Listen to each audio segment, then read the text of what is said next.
Well, originally I just thought that I had the flu. I had body aches, headache, fever, and night sweats, and then it turned into a little more serious with the respiratory, with a cough and the shortness of breath.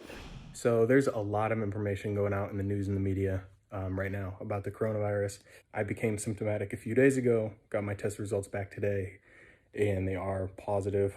The shortness of breath and the cough combo sort of knocked me on my butt. The fatigue was real, and I'm very, very fortunate and lucky that all my symptoms are manageable from home, and I have a great doctor to thank for that. I actually started the whole process for the book shortly after the airing of the show. I always knew the control that I was giving up by going on a reality TV show of my life, but I didn't know how it was going to affect me mentally. So feeling like I got control of my life back and sharing more stories and being more open and vulnerable. I know that might seem weird or backwards, but it was very, very healthy for me to do. And it was a very therapeutic, very emotional process to write it. I can't do this. I don't care if you're about to leave. I'm not gonna stop fighting for you. I feel like staying here is making the wrong decision for me. So that's it.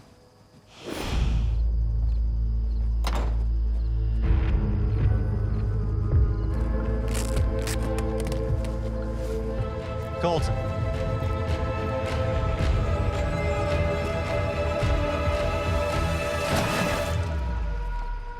He just jumped the fence. I mean, to be honest with you, I'm still dealing with PTSD. I haven't been able to watch any Bachelor shows, since I've been off my season. There was a couple of things that I found out that I just didn't agree with in a professional way. I still respect and I'm still friends with some of the producers, but overall, it was just healthier for me to sort of take a step back and a step away. And so they definitely would have had issues if I would have brought it, my friction with production up right away. But like I said, I'm not trying to, write this book to expose anybody or take anybody down. I just want to share my side of things in a matter of fact way. I went back and forth with how much I was going to include the talks about my identity and my struggle there, whether I knew it or not at the time. I internalized a lot of my struggles. I didn't talk to a lot of people about a lot of things. And for me, I always had a hard time on The Bachelor articulating, my reasons why I wanted to wait or, what I was looking for. It's because I didn't know.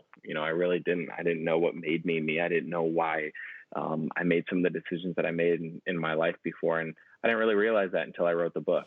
I would say coming off a show like The Bachelor and that monster of a show it is, and it has great followings, you have amazing fans, and we love their support so much. But there is also a pressure aspect of not only when are you going to get engaged, when are you going to get married, but oh, they're breaking up or they're doing this. And I go into depth about that in the book, how it sometimes can mess with you. And we still struggle sometimes to deal with it. I mean, we're not perfect all the time. We try to block it out as much as we can, but at the same time, it's our lives and we're living it. So I can't say enough good things about Cassie. I can't say, enough about how we're dating with the intent and, we're in love and we're excited for the future.